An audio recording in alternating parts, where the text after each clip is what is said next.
Comment se comporter dans le monde professionnel? Dans ma dernière vidéo, j'ai parlé de comment se comporter pour pouvoir valider sa période d'essai en entreprise. Et maintenant, dans cette vidéo, je te montre, je t'explique de manière plus détaillée comment te comporter en entreprise. Considérons que tu as déjà validé ta période d'essai. Tu es déjà salarié de l'entreprise, voilà, tu as signé ton contrat, tu es salarié. Maintenant, comment te comporter? Comme je l'ai dit dans ma précédente vidéo, c'est important de noter, dans chaque entreprise, il y a des rouages. Dans chaque pays, il y a des rouages à respecter, bien évidemment. Donc, lorsque vous êtes en France, je prends le cas de la France parce que je suis en France et j'ai travaillé en France, voilà. Lorsque vous êtes en France, il faut savoir que en entreprise, vous devez Numéro un, être ouvert. Oui, vous devez être ouvert aux autres. Vous pouvez être compétent à un niveau extrême. Cela vous regarde. Cela vous concerne. Je parle du cas de la France. Vous pouvez être bien compétent. Mais lorsque vous n'êtes pas sociable, vous n'avez rien fait.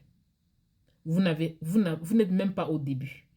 Lorsque vous n'êtes pas sociable, c'est très très dangereux. La France aime des personnes sociables, les personnes ouvertes. Les personnes ouvertes, en fait. Donc, c'est-à-dire que lorsque vous êtes en France, lorsque vous êtes en entreprise, vous devez aller vers les autres. Vous devez le matin saluer. C'est très important. N'oubliez pas. Lorsque vous arrivez en entreprise, lorsque vous arrivez au boulot, lorsque vous arrivez, saluez d'abord le personnel. Ne pas oublier. C'est très important. Ça n'aide de rien, la salutation. Ça n'aide de rien. Mais ça vaut son pesant d'or. Faites très attention. Montrez-vous sociable. Allez vers les autres. Allez vers les autres. Communiquez. Demandez aux autres comment ils vont. Lorsque tu arrives, ton collègue, comment tu vas et tout et tout. La phrase là. Cette phrase est très importante. Voilà. Si toi, tu es une personne casanière, tu es une personne qui vit en autarcie, fais attention à l'entreprise d'apprendre à aller vers les autres. Apprends à aller vers les autres, apprends à communiquer. En pause, va manger avec l'équipe. Oui, oui, oui. Va manger avec l'équipe. Cela prouve que tu veux avancer avec les autres. Puisque dans une entreprise, généralement, on fonctionne toujours en équipe. C'est une équipe, c'est ton travail. Le travail qui est donné, c'est fait en équipe. Chacun a sa petite tâche à faire, oui, mais au final, c'est une équipe. Donc, ça veut dire que si à la pause, tu prends ta route, comme on dit souvent, tu pars manger dans ton côté, ce n'est pas bon. Ça prouve que tu ne veux pas t'intégrer. Oui, ça a l'air bizarre. C'est vrai, tu as dit que oui, chacun sa pause, chacun fait de sa pause ce qu'il veut et tout. Mais non, lorsque tu es en entreprise, pas tous les jours, c'est vrai. Tu n'es pas obligé de manger avec l'équipe tous les jours. Il y a des moments où tu veux être seul. Ça arrive, c'est comme ça l'humain. Il y a des jours où tu veux être seul, il y a des jours où tu as des choses à faire, tu ne peux pas manger avec l'équipe, ça arrive. Mais si ça se fait très régulièrement, genre c'est tous les jours que tu vas manger seul et tout, tu ne vas jamais manger avec l'équipe, l'équipe va commencer à suspecter un truc, va demander, mais celui-là, il ne veut pas s'intégrer, il ne veut pas travailler, il ne veut pas être avec nous, bien, il ne veut pas, je ne sais pas trop, mais c'est comme ça ici, c'est comme ça en France. Donc, c'est-à-dire que au moins une ou deux fois par semaine, prends la peine de manger avec l'équipe, voilà. Pendant ce temps, vous allez communiquer, vous allez dialoguer, vous allez un peu savoir des uns les autres. Tu vas savoir comment l'équipe est, comment il fonctionne. Tu vas mieux savoir des personnes en fait. Parce que là, vous allez échanger. Et dans l'échange, tu vas découvrir comment est la personnalité de chacun en fait. C'est ça en fait. Donc, c'est quand quelqu'un parle, c'est quand quelqu'un argumente un truc que tu peux comprendre sa personnalité, sa façon de voir les choses et tout. Si tu ne le fais pas, tu ne sauras jamais. Voilà. C'est dans les conversations que tu découvres plus sur les personnes. Donc, ça veut dire que lorsque tu es en entreprise, tu dois vraiment faire l'effort de prendre ton repas, autant pour moi, avec l'équipe. C'est très important. Maintenant, si ça veut qu'il y a une dispute en entreprise, ne prends pas parti. Je l'ai dit dans la vidéo de comment valider sa période d'essai. Ne prends jamais parti dans une entreprise lorsqu'il y a une dispute entre collègues. Ça ne te concerne pas. Surtout lorsque tu viens d'arriver nouvellement dans une entreprise, lorsque tu es nouveau autant pour moi dans une entreprise, ne prends jamais parti lorsqu'il y a une dispute. Si y a une dispute, ton collègue vient te demander ton avis. Qu'est-ce que tu en penses d'eux? Qu'est-ce que tu en penses d'eux? Tu dis tout simplement que vous allez trouver une solution. C'est tout.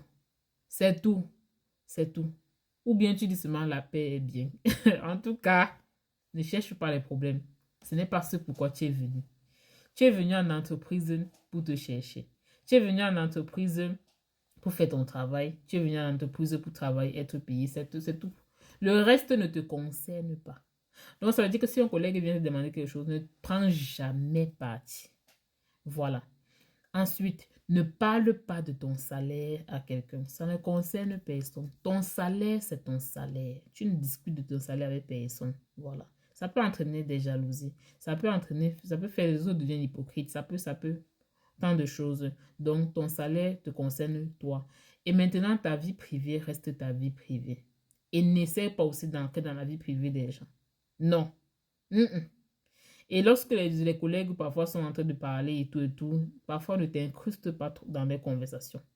Sauf si tu vois la conversation parle de l'actualité, de ceci, de cela, avant que tu peux un peu donner ton point de vue. Mais si tu vois les collègues parler de leurs choses, de leur vie, mets-toi à l'écart. Fais comme si tu n'as rien entendu. Sois professionnel. C'est les secrets de vie que je te donne comme ça. Sois professionnel. Tu n'as rien entendu, ça ne te concerne en rien.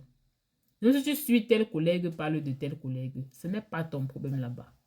Tout ce que tu as fait, gère ton couloir, comme on dit souvent chez nous. Gère ton couloir. Ton couloir, c'est quoi? Ton couloir, c'est ton travail. C'est ce que tu es venu faire. Gère ça et rien d'autre. Voilà. Donc, pas de vie, ne parle pas de ta vie privée. Voilà. Ce qui se passe chez toi, ton mari, tes enfants, c'est pour toi là-bas. Ça ne concerne personne. Ne prends pas parti. Voilà. Et maintenant, donne-toi à fond. Donne-toi à fond dans ton travail, oui, parce que au final, c'est le boulot, c'est ton travail là, c'est ce que tu montres, tes performances qui feront en sorte qu'on va te donner le respect encore que tu mérites. En plus, bien sûr, du savoir-être. Voilà. En plus de montrer que tu sais bien te comporter, c'est ça qui est le savoir-être, tu dois aussi miser sur le savoir-faire. Donc, tu dois vraiment te mettre à fond pour pouvoir montrer que tu es capable de faire telle ou telle chose, pour pouvoir montrer tes capacités aux yeux du monde. Voilà. Donc, c'est ça le savoir-être, le savoir-faire, autant pour moi.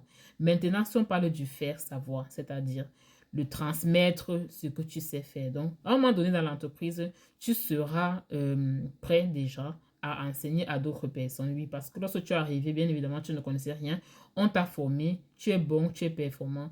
Maintenant, tu vas devoir transmettre cela aux autres personnes. Donc, tout cela aussi, tu dois avoir cette compétence-là. Parce que normalement, la compétence est faite pour être transmise. Si vous voyez un peu, c'est un peu comme l'éducation dans une famille. L'éducation est faite pour être transmise de génération en génération. C'est la même chose avec les compétences que tu as dans une entreprise.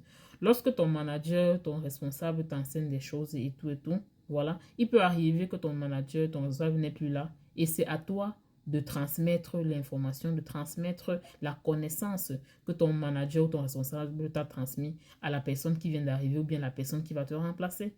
Donc, c'est-à-dire que tu dois aussi te former au niveau de la transmission, en fait. Tu dois savoir transmettre. Tu vois un peu. Donc, de façon résumée, dans une entreprise, on a 3 types de choses.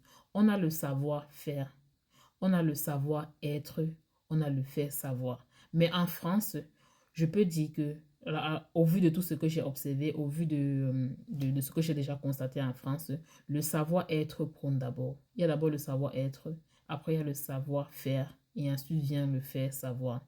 Donc, c'est-à-dire, en France, tu dois d'abord savoir comment te comporter avec l'équipe. Qu'est-ce qu'il faut dire, qu'est-ce qu'il ne faut pas dire, quand tu dois intervenir, quand tu dois te taire.